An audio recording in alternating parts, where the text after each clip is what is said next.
Well, I guess our station identification isn't going to work, so we're just going to go ahead and go live without any... 30 seconds. Oh, here it goes.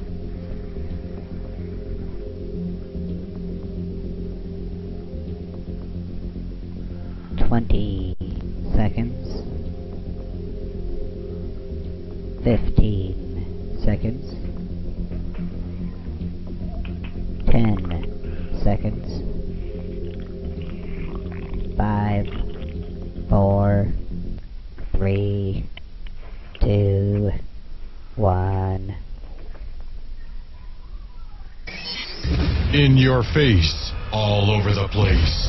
We're online 24/7. 24/7. You're listening to the hottest internet station from beautiful Saline in southeastern Michigan. Around the world at sunskyMysteries.com. This is the 2009 Top 10 Webcam in the World winner. This is SETV. Well, good evening, ladies and gentlemen. We are back after taking a week off for the holidays, and now we're back on the air. This is our typical Tuesday evening interview show. Now, on this show, we talk about subjects that are designed to wake people up. If you have seen our most recent show, totally ignored by the mainstream media, I might add, although we do know that they have watched it, we are left with the simple fact that in order to get the vast population, known in some quarters as the sheeple, to see and pay attention, we need a vehicle for them to look at. Video games, your Hollywood movies, they all come to mind. One of the critical methods for informing the citizens is through the written word, books, and quasi-entertainment shows like this one right here. Reading should excite you. A book, whether or not it is fiction or nonfiction, should be like an Aston Martin, a Viper, a Ferrari. It should have a soul, a life of its own. Our guest tonight has created more written soul than a whole room full of handmade supercars. In the creation of memorable characters, several come to mind. Sherlock Holmes and Jason Bourne are just two that are recognizable to nearly everyone. Our guest tonight has created another of our modern literary characters, a fellow by the name of Kirk McGarvey. He is a former Air Force cryptographer. His name is David Hagberg. He is a best-selling author of international thrillers who has a knack for creating fiction that becomes fact. In fact, in the White House, he predicted North Korea's development of nuclear weapons and intercontinental ballistic missiles. In Joshua's Hammer, he foresaw the 9/11 attack on the United States by bin Laden and his Al-Qaeda. Ladies and gentlemen, please welcome David Hagberg to the show. Dave, how you doing? I'm pretty good, Bill. How are you? I am excellent. We had a little glitch there at the beginning of the show. For whatever reason, our sound system decided not to cooperate. That's live radio. There's always ghosts in the system. Always ghosts in the system. And by now, most of our audience knows that even though we do a conservative talk show, and I am in fact a conservative, I do what most people would think is absolutely insane for a conservative to do. I am involved with alternative energy in a big way. In fact, right now, right here in the studio, let me put it on camera number 2, you can see one of our deep cycle batteries that we use for our alternative energy. The laptop that we're doing all the audio on, that actually runs off of the deep cycle battery a lot of the time. And we charge it up with our solar panels, and we're good to go. The book that we're going to talk about here is called Abyss, and it's pretty much about alternative energy and the lengths that the bad people in the book, the selfish, arrogant, and basically insane people, will go through to prevent new technology from being used. It happens all over the world, every corner. Every time a new technology is presented, it is shut down. Dave, tell us about the book and the characters in the book. Oh, yes, and 25 words or less. And I had a lot of my fan base is very conservative. And my publisher said, David, because I've got a science background, why don't you do something, an ecological thriller? And my first reaction was, look, most of my fans aren't into that because a lot of them are denying the fact that global warming has been affected even in one whit by man-made influences. And they can point to things like there is global warming right now on Mars, Venus, and Jupiter because we've got increased solar output. And there was, like, in about 800 AD, there was about 50, 60 years of really warm. And then there was the 1700s, there was the Ice Age, the Little Ice Age in Europe, because for every increased solar output cycle, there'll be a few hundred years later a decreased solar output. So this is a natural thing. But I began to think about it, and I thought I ran into, in my research, a guy by the name of Keeling, who back in the 50s, I think he worked for Scripps, and he was an atmospheric scientist. And so I'm going to give you this background before I can jump into the book. I'm sorry, I get long-winded. That's okay. But he measured in Antarctica, he built a machine that could measure parts per million of carbon dioxide in the atmosphere, and he started his base level there. I think he had an observatory in a high mountain in Chile and a couple of other places, maybe in Utah, and he ran his base levels, and they're around, I don't know, 280, 290 parts per million, which is not very big, but nonetheless it's there. And he also put one of his detectors on the top of Mauna Loa in Hawaii. Well, as things go, as you're talking about money before, the money dried up, and the only place he had left to do his monitoring was on the top of Mauna Loa. And he kept it high enough and upwind of any volcanic eruption, any volcanic leaking, which could be carbon dioxide. And he noticed that over the years, over 10, 20 years, the rise in carbon dioxide, the carbon dioxide level in the atmosphere was rising on a curve.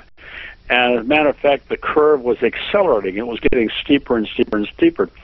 And this became known as the Keeling curve. And there are dissenters of it, but at the National Institute of Science in Washington, D.C., their headquarters, in the lobby, they've got this big marble wall, just like on the CIA headquarters. And there are 3 etchings in this marble wall. One of them are Darwin's finches, how Darwin came up with the idea of evolution. There is Crick's double helix, which is DNA. And the third etching is the Keeling curve, saying, believe it or not, folks, whether we're in some solar cycle, which we are, man has, and I believe it, I'm super conservative, I believe that we are affecting our climate by the amount of carbon dioxide we're pumping out. Think in China. Look at those pictures of China and the air. You can't even see through the smog of coal production, of burning coal. At any rate, now, with all that said, let's go back to Abyss. So I learned about the Keeling curve, and so I thought the whole idea of the book was to produce cheap renewable energy other than by burning fossil fuels. So I looked around, and there was wind power, but the wind doesn't blow 24 hours a day. There was solar power, but obviously the sun doesn't shine 24 hours a day unless you want to put a big soletta, a big solar sail out at a Lagrange point, 20, 50, 100, a million miles out, and collect the sun's rays and microwave it down. So we do all that, but that's pretty expensive. We have got some ocean currents. There's the Gulf Stream, and the Gulf Stream alone puts out 100 petawatts of energy each day. That's 100 times 14 zeros, and that's 100 times what the world energy need is. So I thought, why don't we put some sort of a propeller or something in the Gulf Stream and generate electricity? Well, the University of Florida is doing that, and in the Gulf Stream, and they're building the propellers just like they do for wind farms. And those are meant for the wind in the ocean. They just break. So I ran into this guy out in California who built impellers to move water around. And like when you pull the plug in a bathtub, you see the water swirls around and it makes that little swirling form. It looks almost like the agitator of a top-loading washing machine. And anyways, Pack Scientific, and I talked to him and I said, what if we put these impellers of yours 60 feet under the surface or 70 feet under the surface in the Gulf Stream? Would they spin? And he said, oh, absolutely they'd spin. Not only that, they wouldn't make, fish wouldn't be chopped up, they wouldn't be a hazard to anybody. You attach a generator to things, and the electricity it produces, you pipe it ashore on a cable. Okay, fine. We got that part. And that was the first part of the book. I said, all right, we produce all the energy we need. But now there's the Humboldt current, which comes from Antarctica all the way up the west coast of South America and North America. There is the Gulas current, which comes from, again, Antarctica up around the southern tip of South of Africa. And there's Antarctic drift, there's the Arctic drift, there's all sorts of ocean currents. And here's where my brain started working overload.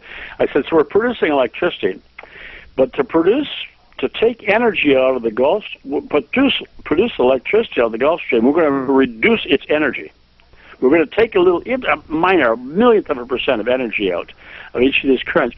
And what's going to happen is the Gulf Stream and all these ocean currents, all they do is redistribute energy or heat energy from one end of the planet to the other. They take cold weather from the north and south poles and bring it south, eventually bring it south, and they take hot water and bring it from the equator up north, just like our winds. So I thought, and I talked to some guys at NOAA, if you took enough energy out of the Gulf Stream, you would reduce by maybe a half a degree centigrade the temperature of the mid-Atlantic, which would greatly reduce the incidence of hurricanes. So this got way fringe out there. I not only produced all this free energy or cheap energy, I controlled the weather. Well, that got my publisher all crazy, and he thought, yeah, go with it. And but if you do this, so let's say 40% of all the energy, electrical energy produced in the United States, just the U.S., comes from coal, just coal, 40% of it. Now, if we said we no longer need coal, we're not just going to take money away from the coal miners, but we're going to take money away from the electrical generating plant people. We're going to take money from the truck drivers who put coal around. And we're talking about several trillions of dollars that would be lost.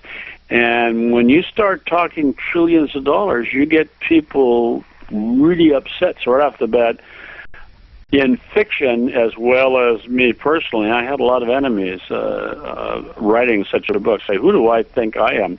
I'm just a novelist. Come on, guys. Coming up with some what I thought was interesting ideas to play around with. Now, that was a very long answer to your very simple question. No, that's quite all right. As a matter of fact, right here on the... you probably don't know, but we also stream live video while we're doing the show too. And yeah, and I apologize for not being Skype equipped. Otherwise, I'd be able to join in the 21st century with you folks. Oh, that's okay. The sound computer is on a completely different computer, so we don't have the guests on video. It steals a lot of the internet bandwidth that we're trying to stream with. But right now, up in the UK and Ireland, there is a giant storm going on right now. It's a tropical storm, which is it's just like completely messing up the islands over there. I'm getting that up on the screen right now while I kind of fill some dead airspace. The UK, or BBC's been reporting on it though. Winds are up to 80 miles an hour. Okay. In Ireland and the UK. And it seems to me that the concept behind this would mitigate storms like this. That was the whole idea of the thing. And not only that, I mean, this is, in the book, I'm saying this is a 50-year, $25 to $30 trillion world project. We not only put thousands, tens of thousands of these impellers in the Gulf Stream off the coast of the United States, but like 80, 90, 100 feet down, so and they'd be 25 feet in diameter. They said there's no buoys, there's nothing that wouldn't mess with shipping on. But we'd put 10,000 of them in the Humboldt Current off the west coast of South America and North America. We put them in all the major currents.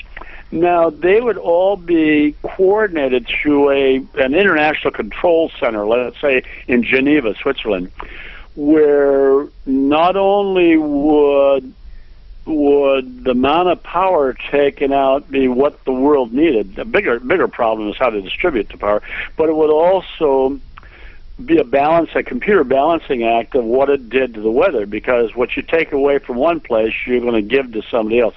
It's a finite loop. It's a closed loop. It's not a Mobius strip, or it's not an endless thing.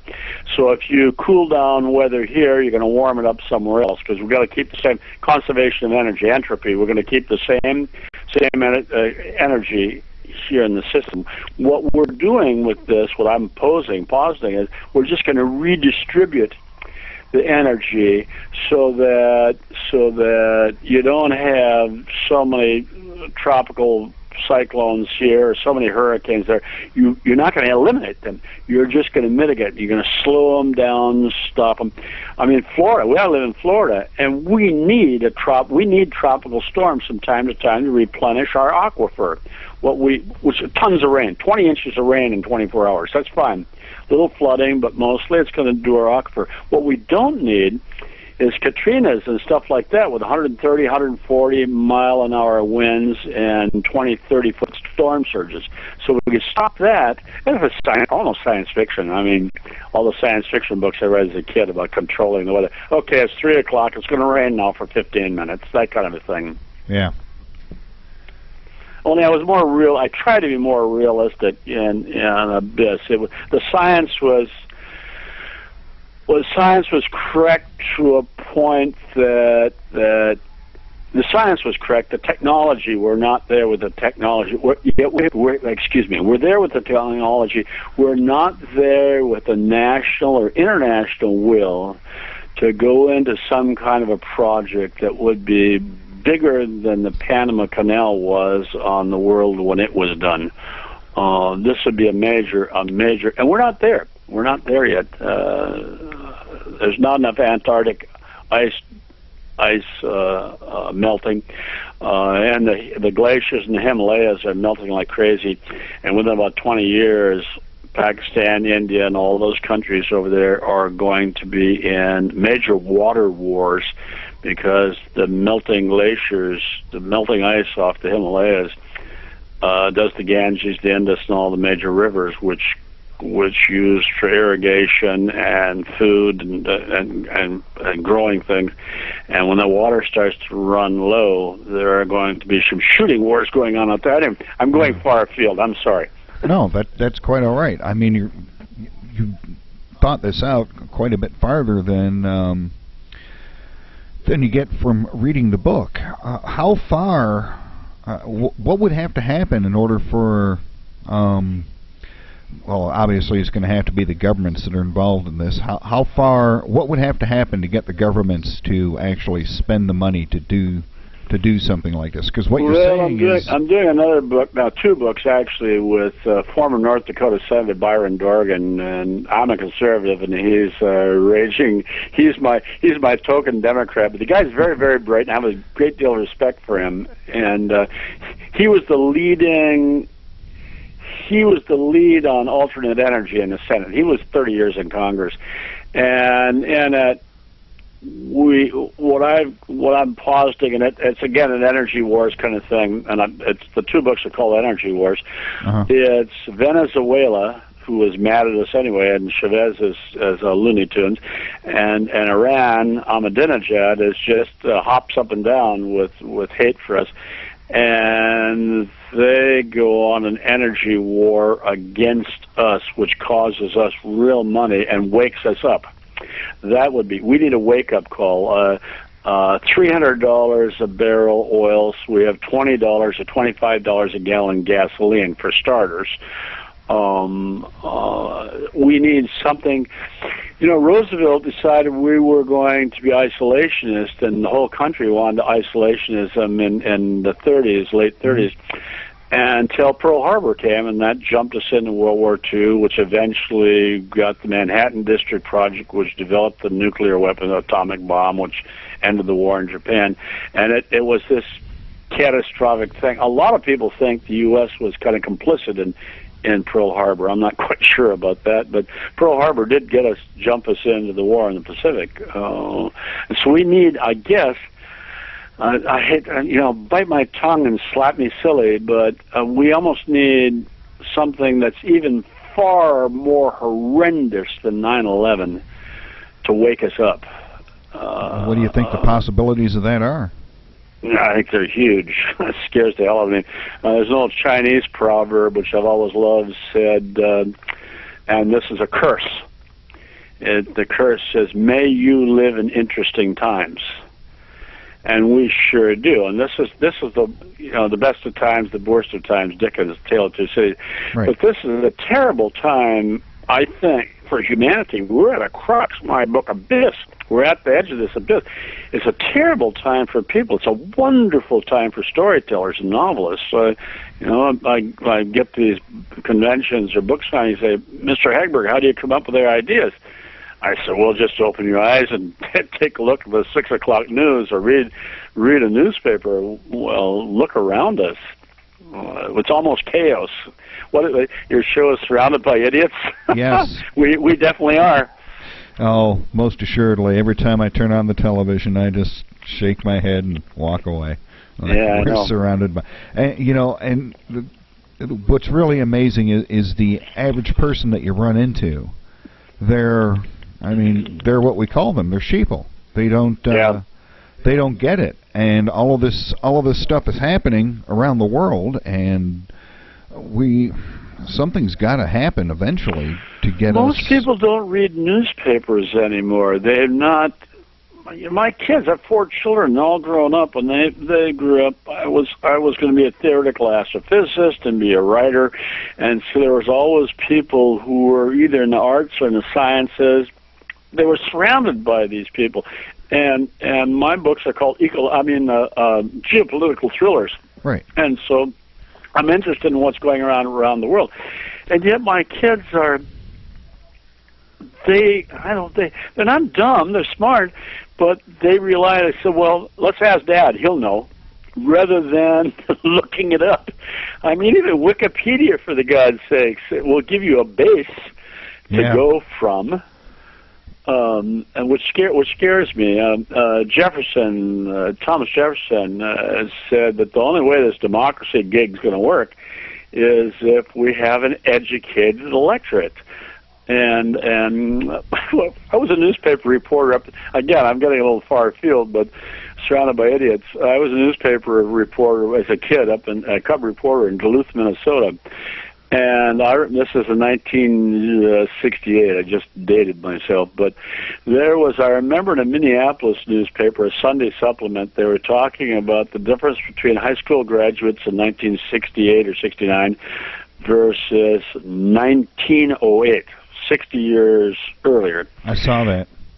Yeah, you saw that, and some of the questions for your high school test, your senior test to graduate, were, give us the 3 causes of the Peloponnesian Wars.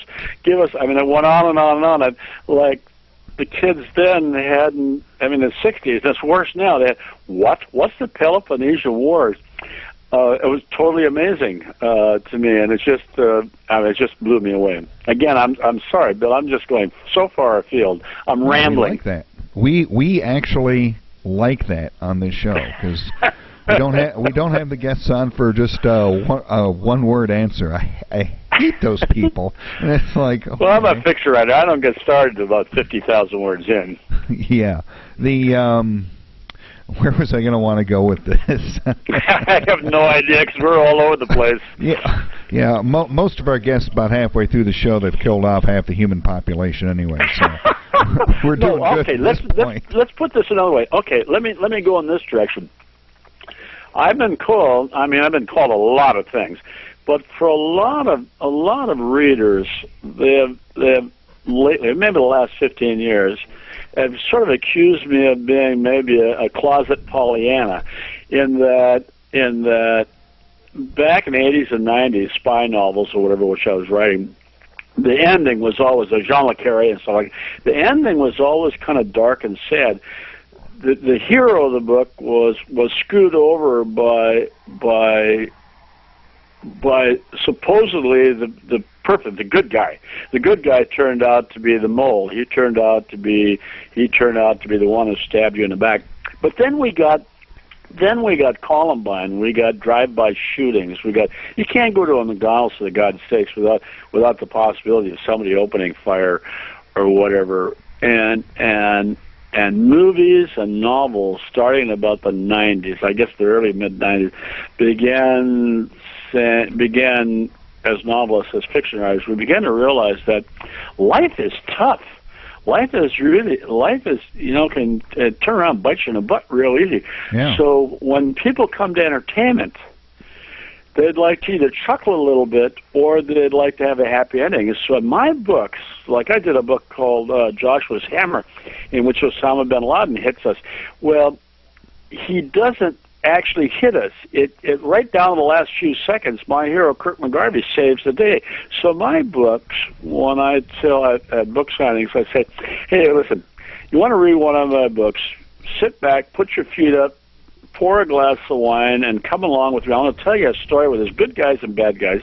The bad guys almost win, but in the very end, the good guys win. And Steve King, and I think his book, a nonfiction book, was called Danse Macabre, about fiction. Mm-hmm. And he said, actually, modern novelists, modern writers, are actually sort of biblical. What we're doing is writing morality plays, in effect, and we're saying there's good and evil, and good triumphs over evil. It doesn't always. But in my fictional world, good does triumph over evil.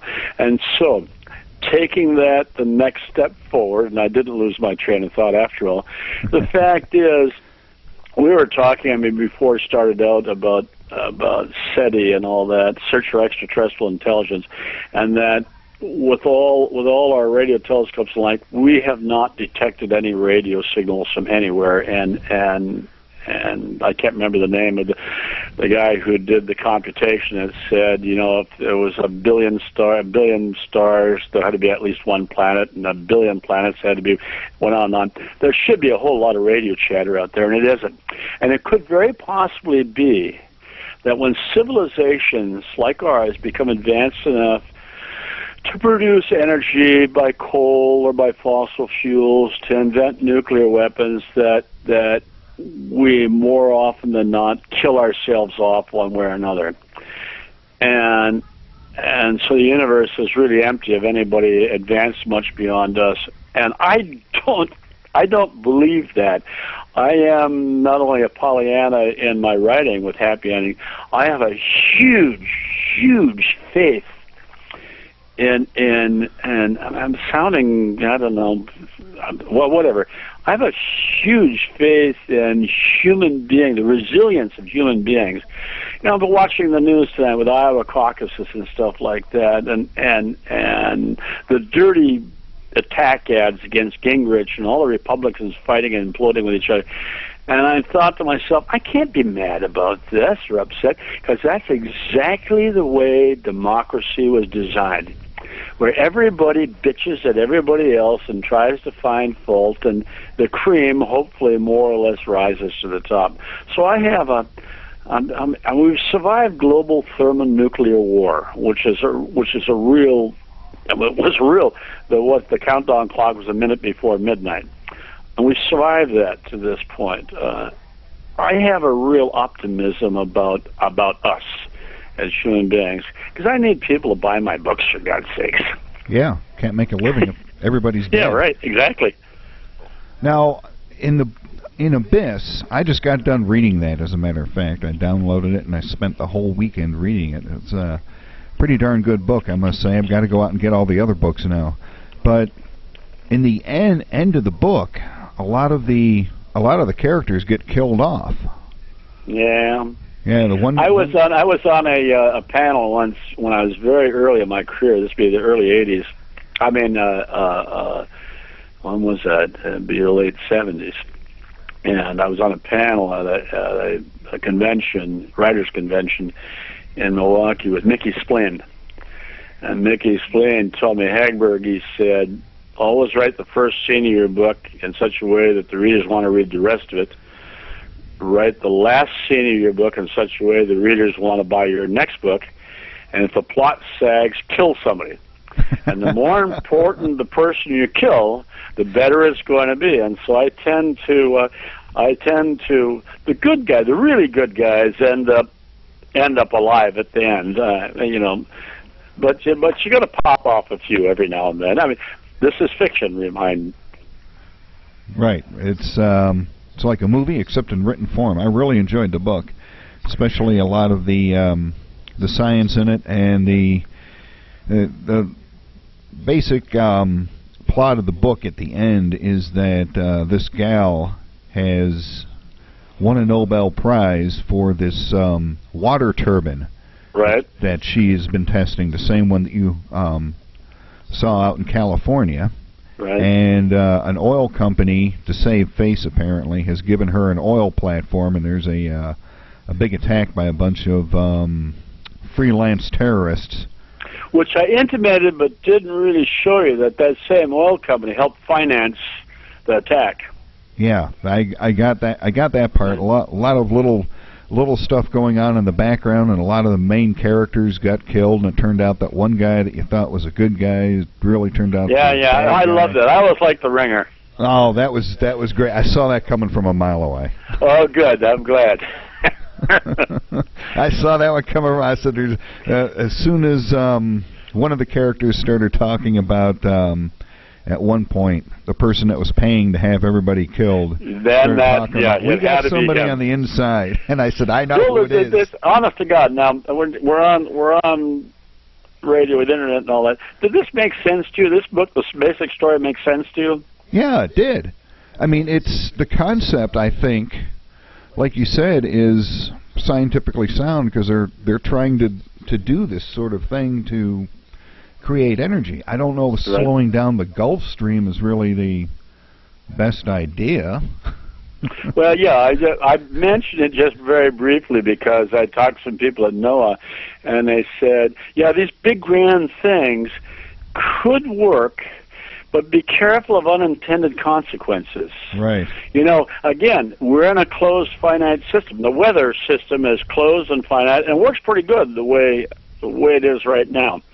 We're fiddling with global warming, whether it's global warming because of increased solar output, or whether it's also, you know, I mean, that's a given fact, but it's also being accelerated by human intervention.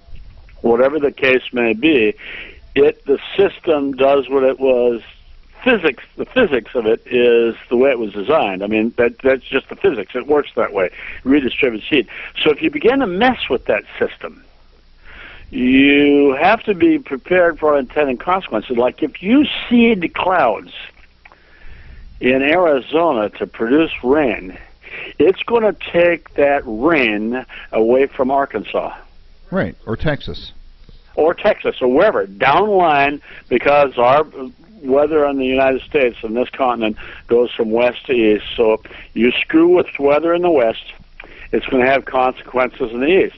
Now, seeding a few clouds in Arizona, admittedly, is not going to, let's say, have a huge effect in Arkansas, which gets a bunch of rain.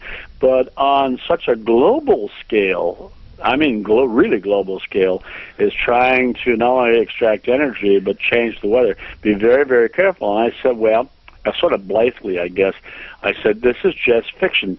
And what happens in fiction, serious fiction, we get to play with what ifs, and it's sort of like a petri dish or a test tube. We get to say, like Dickens did with Tale of Two Cities and any of the other wonderful books he wrote. He was playing with with the moral issues of the day, poor people versus rich, politics, and unintended consequences of, let's say, the French Revolution. And it was sort of his test tube to see what was, and to see how it turned out. And a lot of my books, you know, geopolitical thrillers, if you will, I did the Osama bin Laden book just to see if I strung that out, what would happen of the consequences of bin Laden and al-Qaeda doing an attack against the United States, a major attack. In a subsequent book, I had Kirk McGarvey go and find bin Laden, pull a bullet in his forehead, which is one of the most satisfying scenes in any book I've ever written. Yeah. Because at one point, McGarvey's got bin Laden, and he's got a pistol to bin Laden's head, and bin Laden says, "You're an American, you're not going to shoot me. You're going to handcuff me, you're going to take me back to the States to Guantanamo or something, you're going to put me on trial." And McGarvey says, "Wrong answer." Bang, and he blows a wink. God, I love that. And when the SEALs Team 6 took him out in Pakistan, I said, yes, I loved it. McGarvey would have loved that too. Yeah, out of a long string of really stupid things these clowns in Washington have been doing, they finally actually did. They got that one right. Finally. Let's talk a little while about the, because, I mean, you appear to have a good grasp on what's really happening in the world all over the place. Let's talk about this, the little doughboy over there in North Carolina. Kim Jong-il. I forget what his name is. Kim Jong-un. Kim Jong. He's the best of the deal between. He's got a couple of brothers who are. One of them somewhere is an exile and a playboy and a drunk and all that stuff. I think he's got a sister or half sister too. But what we need to survive. This guy, I don't know if he's very bright. Nobody knows much about him. He did learn politics. I think he might have a PhD in North Korean style politics. They've got a couple of universities where they teach their upcoming politicians stuff, which is fairly sophisticated, although it's, you know, it has this one-sided view. But the fact of the matter is, he's passed the first hurdle. The generals made him the supreme commander of the military. Now, there's about 15 or 16 different titles that he has to have in order to have the same power that his grandfather and his father had. And he's got more than half of those titles. And one of the most important is supreme commander of the military. So they're behind. That means the generals are behind him. The worry is, my concern is, living or surviving the next 6 months, that he may feel, and I think it's very strong, that he may feel that he has to make his mark, make his chops, if you will, by, I mean, Kim Jong-il sent missiles down to that island and killed a bunch of people. They attacked and sank and killed some South Korean sailors, sailors, and who were being provocative on the North Korean border, admittedly, but nonetheless. He may make his chops. I think he's got a couple of ways of doing it, and neither of which really excite me. I mean, they both make me nervous. One is he could order a test of a nuclear weapon. Mm-hmm. Now, if he really wanted to do it, they've done it underground so far, but if he really wanted to make people angry and make his chops, he'd do an above-ground nuclear explosion, a small one. Second of all, his dad, they developed I can't remember, a Taipong 3 or whatever it is. They developed a 3-stage guided missile, a 3-stage rocket. And they did put a grapefruit-size object, there was no electronics, it was just a hunk of metal, mm-hmm. in low Earth orbit, probably up about 90 or 100 miles, and splashed down. Oh, I can tell where this is going. But if he wants to do that again, they could put something that maybe weighed 700 or 800 pounds out as far as California.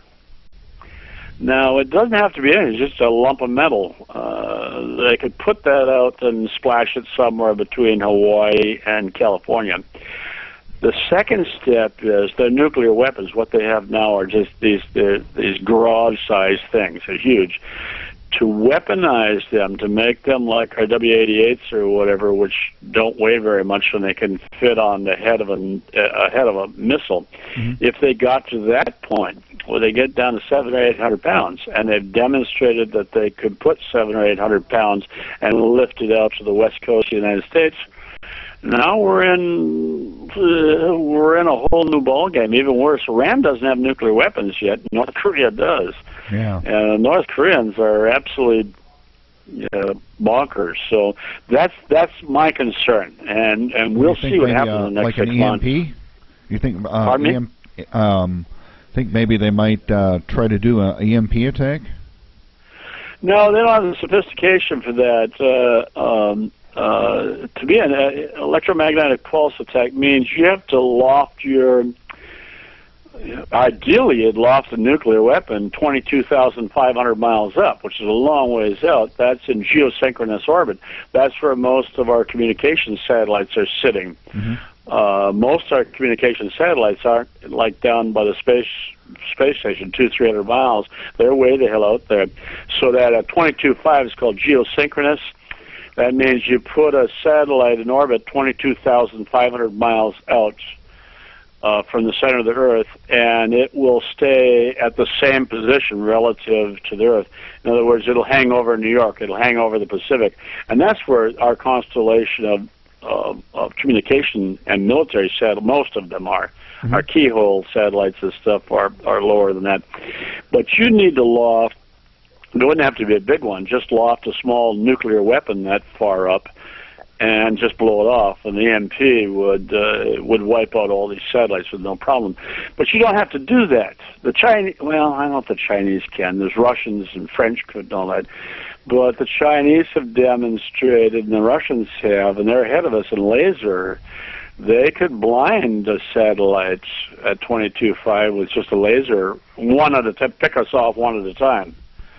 Where the EMP would pick off a whole host of satellites. So, no, North Korea isn't at that stage of significance. Sophistication, I doubt if there ever will be. No, if he's crazy enough to test an atomic weapon above ground, why would he let it go to waste and not like toss it over the border? You know, load it up. Well, that's a big discussion that's been happening at the Cato Institute and other places like that. Just having nuclear weapons. So let's say Iran develops and they have nuclear weapons and they have the means to deliver them. Mm-hmm. So they have a missile system, and they have that missile system. Weaponizing a nuclear weapon is a whole different thing. You can make a nuclear explosion a big thing, but to get it down to a size that a missile can set it up. But so let's say you've got these nuclear weapons, and you've got the missiles to deliver them. So what? All it's going to give you, realistically, as prestige in your neighborhood, there is no even the North Koreans aren't stupid enough. They I hope to God they aren't. From my mouth to God, my lips to God's ears, if there is a God, they can't be stupid enough to actually loft a nuclear weapon against a Western target. Within an instant, within an hour, we would incinerate them. We would obliterate their entire nation. Just think about it, and they understand that. They understand. Israel has nuclear weapons. They have, at last count, probably between 400 and 500, and they're weaponized. They're small enough that their jet fighter aircraft can carry them under a wing nacelle, and they've got missiles delivered. They don't have to deal in tens of thousands of miles. They only deal in a few hundred or 1,000 miles. And even during the war, when they were being attacked with the Scud missiles and all that crap, they did not unleash their nuclear weapons because the cost would have been so the backlash would have been so high. The only reason any country would ever release a nuclear weapon, and I hope that the bright guys are smarter than I am, the only reason any country would release nuclear weapons is if their backs were totally against the wall and there was no other alternative. Because no matter how, I don't know if I can use the word bug shit, but bug shit crazy any Hitler or any Kim Jong-un was, they must understand, and their generals understand, and there are people in the regime who understand that if they unleashed a nuclear weapon, that would be the end of their regime, not only the regime, but their whole country. Their country would be leveled. So that just having a nuclear weapon does nothing more than offer, one, prestige in the region, and number two, the guarantee that nobody is going to run. They may attack you, but they're not going to run you into the sea and destroy you. Do you think we have? Does that make sense, Bill? Yeah, it does. But that's a train of thought where, I mean, you could spend days talking about that. Oh God, yes. Believe me, you can spend the rest of our life, and reasonable men like us can come to agreement, and we may be absolutely 180 degrees wrong. Do you think we have the wherewithal to, if he did something stupid like that, do you think we have the will anymore to wipe them off the face? Now, you asked me two questions. The wherewithal, absolutely. We can wipe them off the map.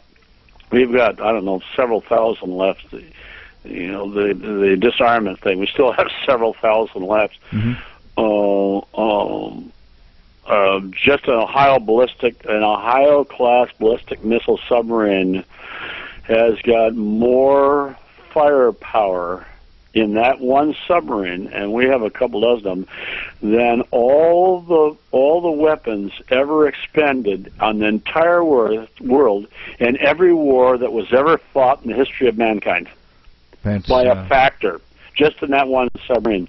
Do we have the will? Now we're talking, does Bin Laden have does Obama have the will? Does Romney have the will? Does Gingrich have the will? And what would it take for us to push that button? Oh, if North Korea sent a half a dozen nuclear weapons, one to Seoul, one to Tokyo, maybe one to Beijing, because Beijing would be on there, but Hong Kong, would we retaliate? I don't think we'd have to. I think China would wipe them off the mat. But yes, somewhere on the globe, somebody would have the will to stop that. We're on the verge of doing something to Iran. I can't imagine that Israel is going to wait much longer.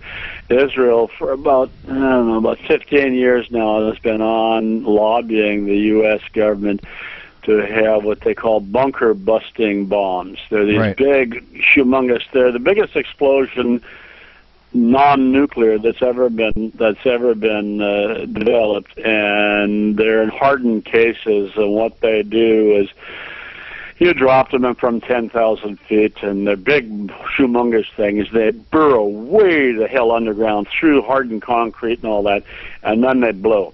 And I don't know, secretly or quasi-secretly, about a year ago, the U.S. said, okay, we'll sell them to you. Yeah, that's... Yeah, so, we load the gun, the Israelis will shoot it.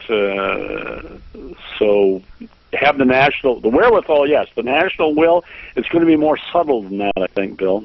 And again, you got to understand something. And I want your listeners to understand something. Bill, you're talking to a fiction writer, a novelist.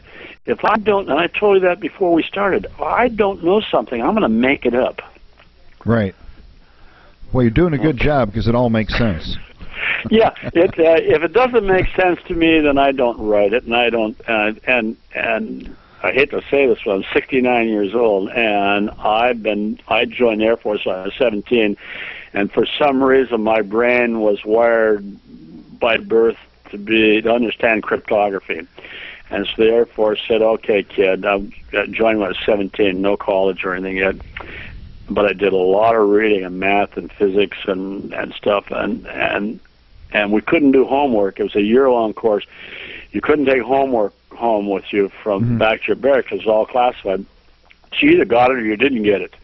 8 hours a day, 5 days a week, and the dropout rate was 50 or 60%. And I just aced it for some reason, and it's not, I'm some genius. And so they sent me to Greenland, and in Thule, Greenland, in 1961, they had the biggest over the horizon radar in the world. The radar screen, the radar antenna is the size of football fields turned on end, and they fired it up, and all of a sudden it looked like the whole Russian missile force was coming over the North Pole at us.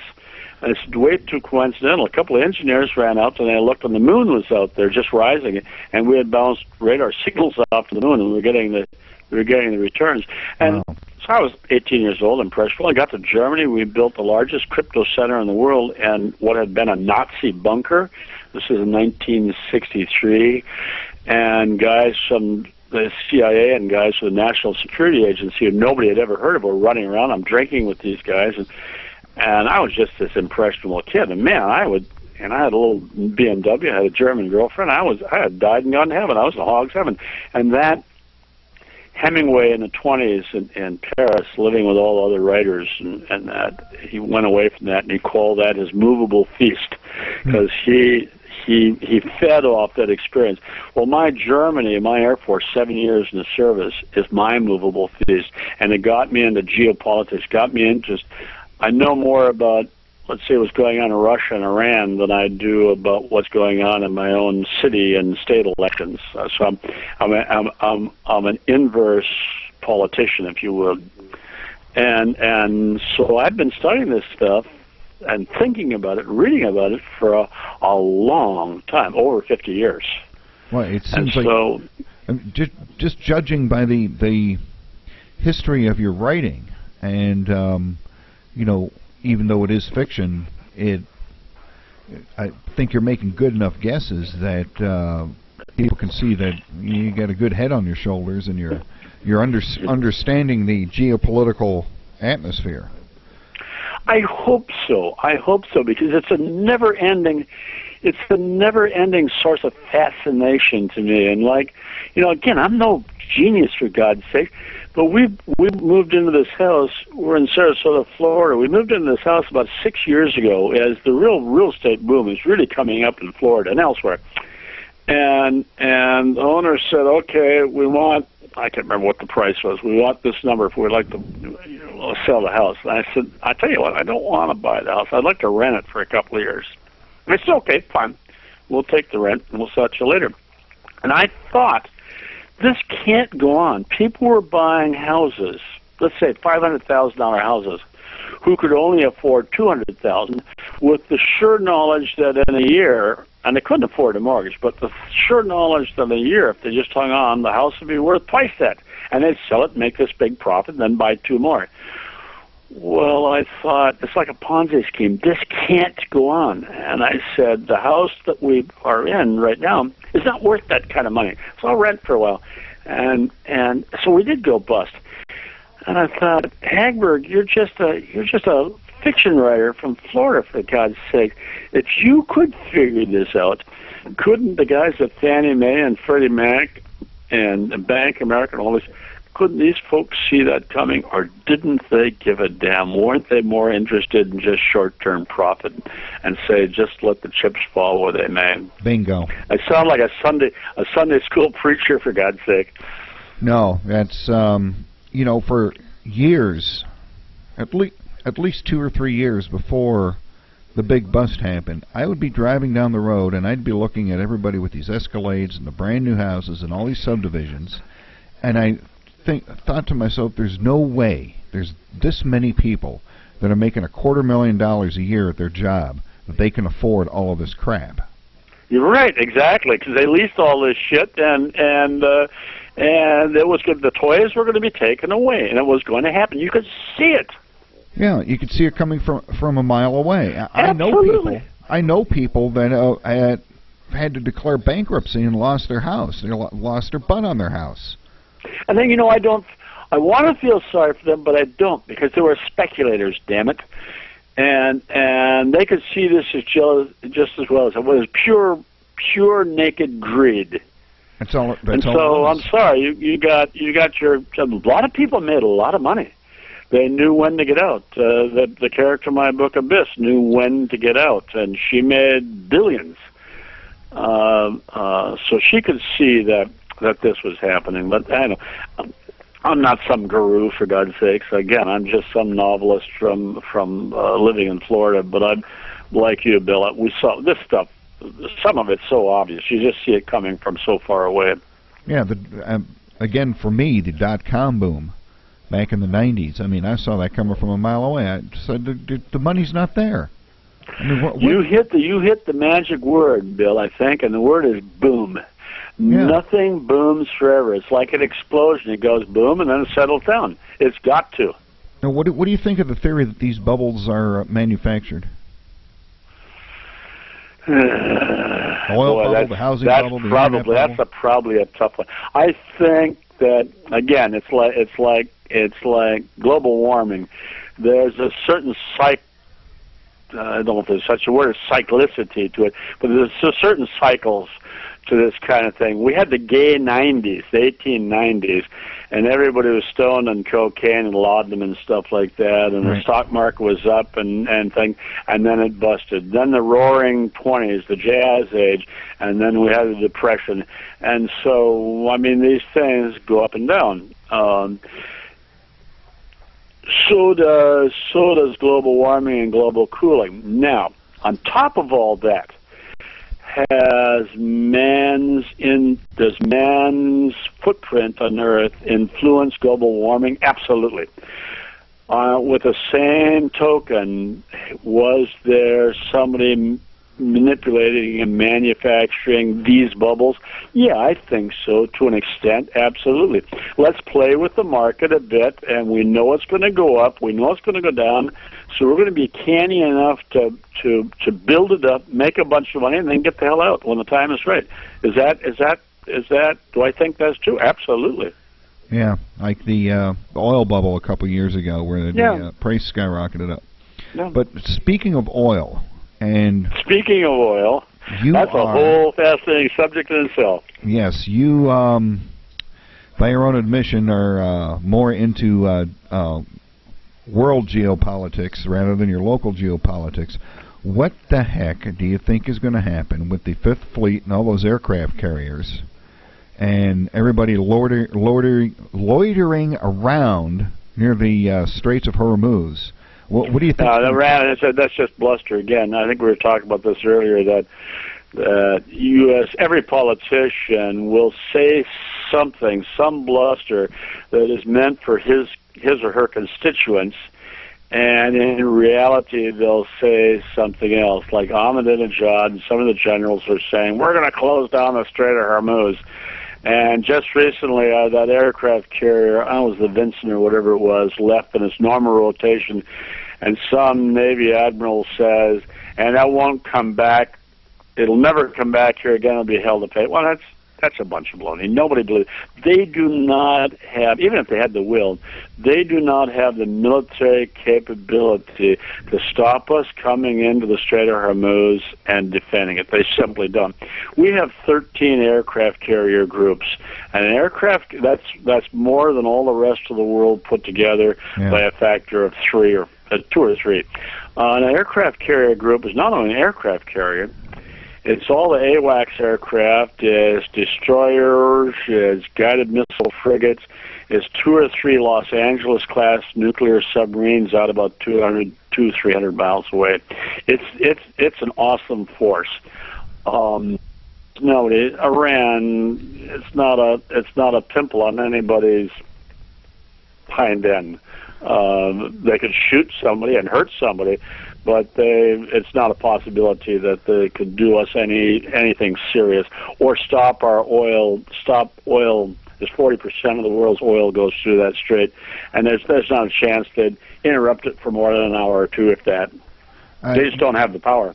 I was talking to somebody that I know about this, and I seem to recall that Iran itself doesn't have any oil refining capabilities. They import most of their gasoline across the Gulf from oil refineries in other countries, and if they close that down, they're going to be cutting their own throat. Right, and guess where, until not so long ago, they were getting some of their gasoline and diesel fuel? That would be, let me take the United States of America. Yeah, exactly. Yeah, in fact, we have now become a fuel export nation. We're exporting more fuel than we're exporting fuel. We're exporting refined fuel. It's just, it's totally amazing. And yet people say, again, I'm getting a little far afield again, but we're bitching about Saudi Arabia as being an enemy, and Iran's oil fields and Iraq's oil fields. You know where we get most of our imported oil from? That would be more than half Venezuela, wouldn't it? No, Canada. Canada. Most of our imported oil comes from Canada. Venezuela, I think, is about number 4 or 5. Saudi Arabia is 2 or 3, somewhere on the list. Venezuela is like 4 or 5. But Canada is by far that we get over half our oil from Canada. And there we have got the longest unguarded national border of any 2 countries anywhere on the planet. Yeah, us and Canada. Well, but how many Canadian terrorists do you hear of?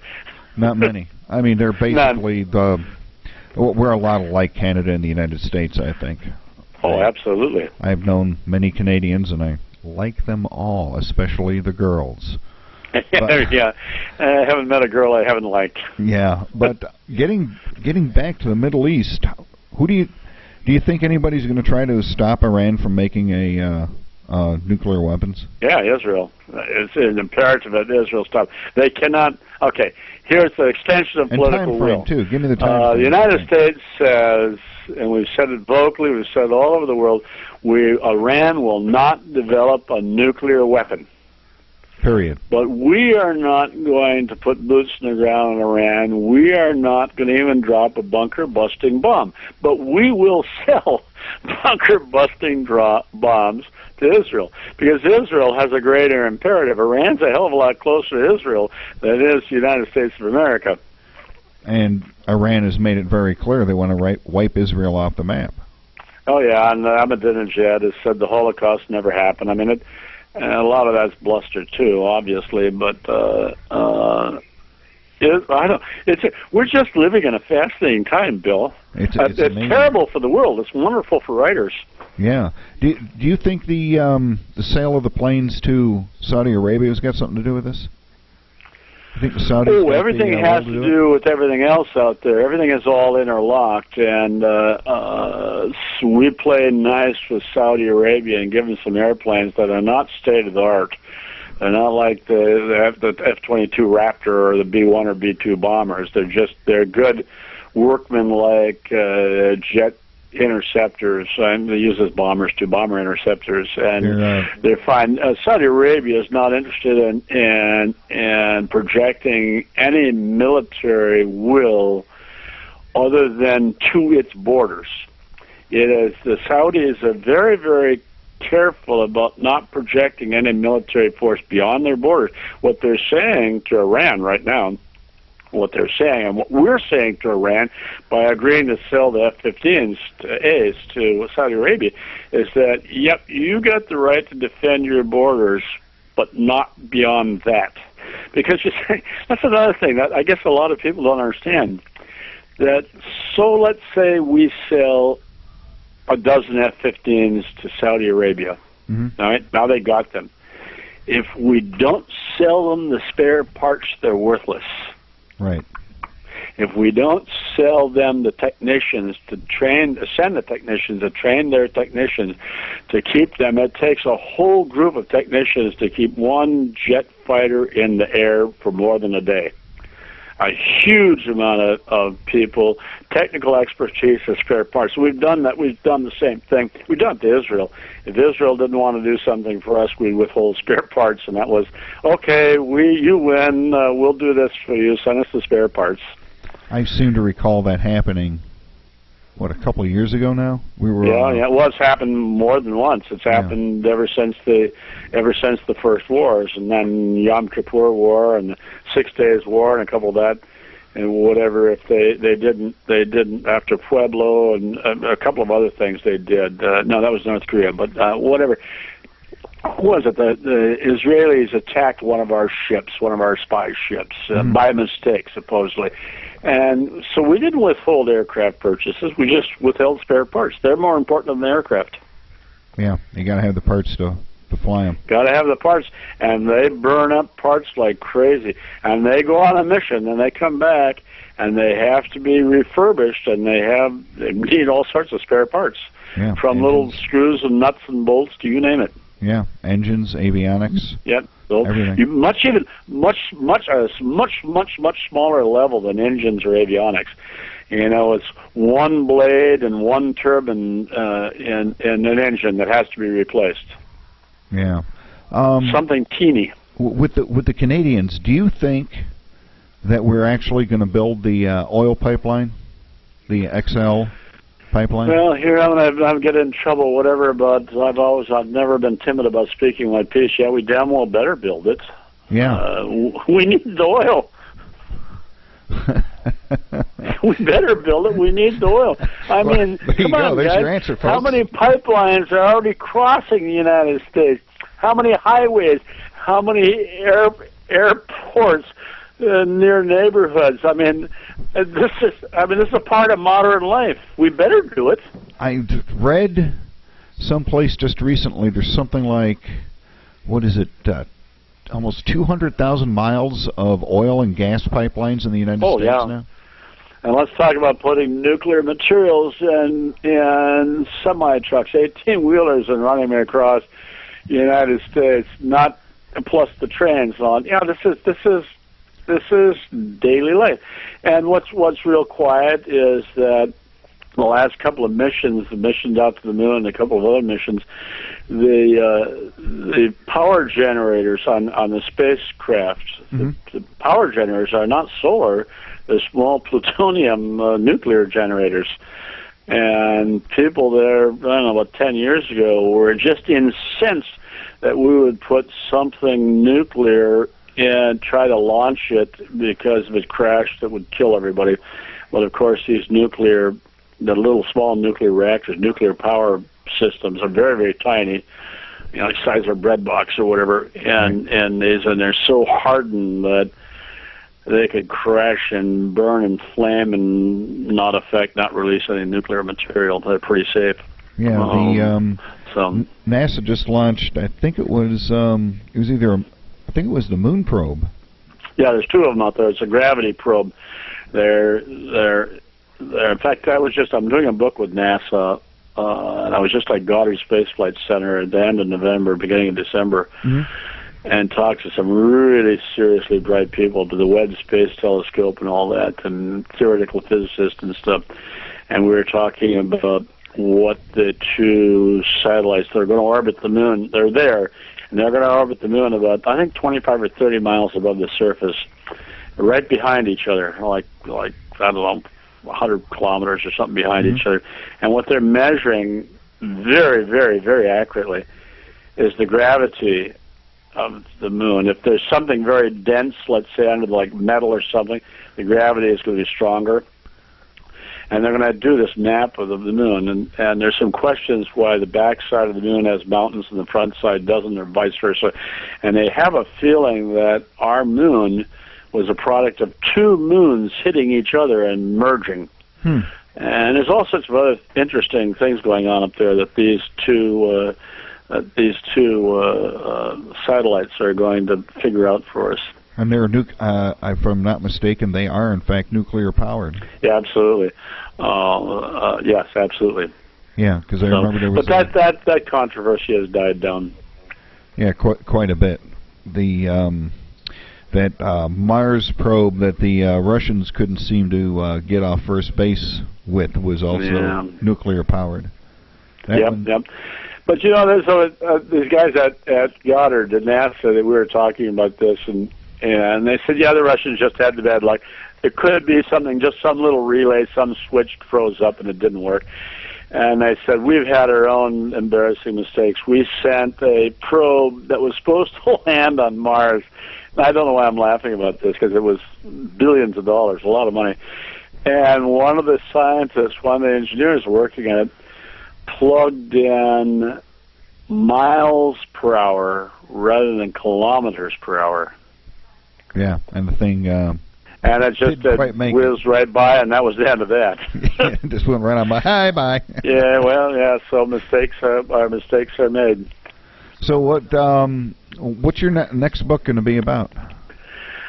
Okay, I've got a couple of books coming out. One in March is called, again, I'm doing 2 more ecological thriller type books after Abyss. The next 2, one is called Blowout, and in it I've got, again, a new scientific thing based somewhat on fact and somewhat on projections, that in Wyoming they've injected bacteria into a coal seam, and the bacteria eat the coal and excrete pure methane. The methane is pumped up and burned off, and you do electricity from it. And the burning of methane produces less carbon dioxide than burning coal. The problem is they're running into is these bacteria, after they eat a bunch of coal and poop methane, die. They don't reproduce. So I was reading some stuff. I think it was a gal at the University of Pennsylvania was talking about a thing called quorum sensing. That there are 600 different species of microbes in a human being's mouth, each speaking a different language. But when they get into the mouth of a human being, they learn a common language, a lingua franca, and they speak together and work together to produce dental plaque. Right. So in my book, Blowout, we've got, in World War II, at the end of the war, Roosevelt started the Manhattan District Project to develop a nuclear weapon, atomic bomb.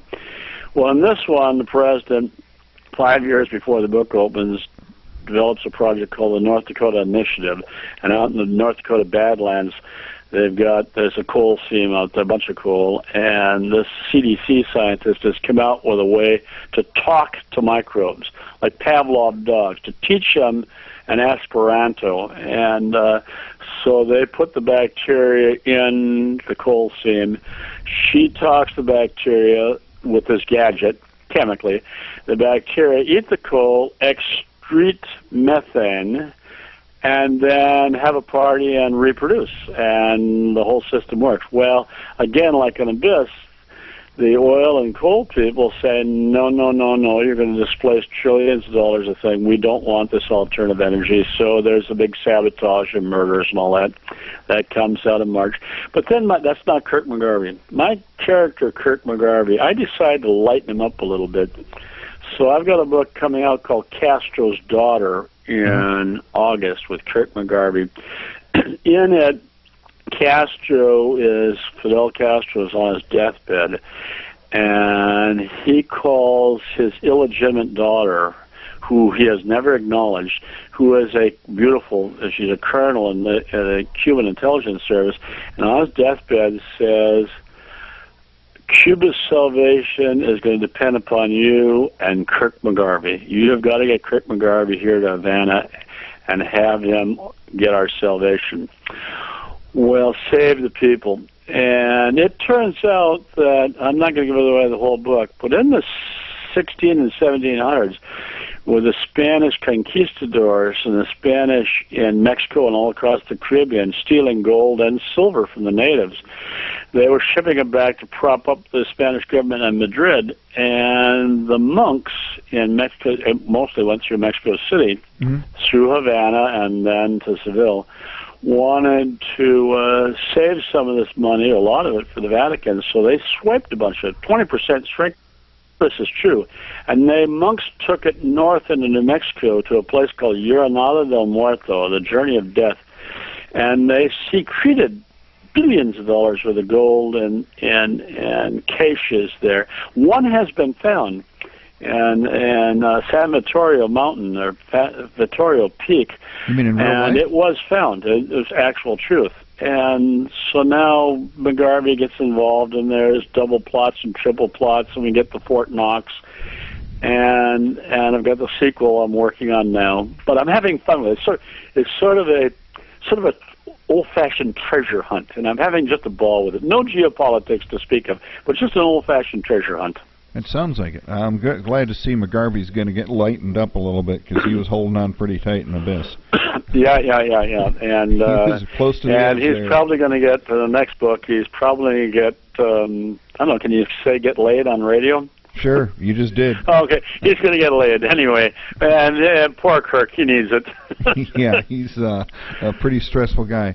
Listen, to wrap up the show, if you had to recommend one of your books to the audience, which one of the books would it be that you would really like people to read? God, I know, it's always a tough question. I get the sort of the same question, what's my best book? And I've written 80 books, and I will say my next one. I think Abyss right now, I'm very proud of it, because it's got some science, it's got some characters in there who I really like. And my long-term editor told me about 15 years ago, he said, Hagberg, in order to take your stories to the next level up, he said, you've got to learn to not hate your villains, you've got to learn to love them. Your villains have got, because the villain directs the story. If the villain doesn't do something bad, the good guy has nothing to do. Right. So he says, understand villains have parents or had parents, they have grandparents, they have children, their dogs like them. I mean, Eva Braun and the dog, the German Shepherd loved Adolf Hitler. So I mean, and so begin to know and love your villains. And so I've fallen in love with my villains, and villains are. And I think the villains in Abyss are really good, but I want them to read in just a couple more months, Blowout, which is written by me and by Senator Byron Dorgan, and I especially want them to read Castro's Daughter. I'm really like, Abyss I'm very, very proud of, but Castro's Daughter, I had a ball writing it. I had so much fun. I like Clive Cussler and all his Dirk Pitt stories, and I had wished that Clive Cussler had written Castro's Daughter, and I hadn't, so that I could get it and sit down with it and read it, and that's how much fun I had with it. Well, that's good. I'm glad to hear that. And I think, folks, that's about it for tonight. I think I've had a ball doing this interview. This was great. I like talking to somebody that knows what they're talking about, and that's always a good thing from my point of view. Dave, I appreciate you coming on the show.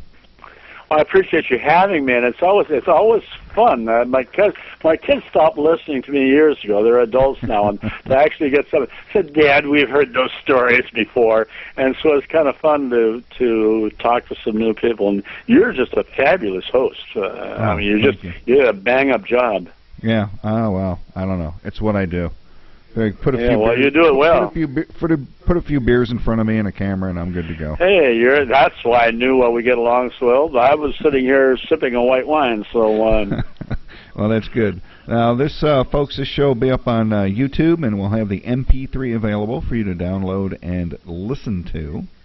And Dave, thanks again for coming on the show. I really appreciate it. I can't wait until this next book comes out. That sounds like it's going to be... Anytime, give me a call. I've been on Fox. I'm not patting myself on the back, but Fox News calls me every now and then. If something, startling, like an Osama bin Laden happens, they ask, and I say, guys, I'm just a fiction writer. Yeah, but what do you think? And so I've got an opinion about everything. Yeah, that's one of the reasons why I wanted to have you on the show, because it seems like you're sort of plugged into the to how things are working behind the scenes, which is good. Give me a call, email anytime you want. I'd be happy to come by and chat. That would be excellent. We'd really love that. So thanks for coming on the show. We appreciate it, and I shall be in touch. Okay, folks, there you go. That was Dave Hagberg. He is the author of many, many interesting and good books. We are going to have him on again when his next book comes out. You just heard him. And apparently I happen to be a good host. Can't figure that one out for the life of me, but there you go. So we're going to go ahead and wrap up the show. The show is going to be on YouTube. We're going to have the MP3 available for you to download, and as always, it's going to repeat on the stream shortly. My name is Bill Zam. Thank you for stopping by for the show. And we will see everybody on our next exciting broadcast of Surrounded by Idiots.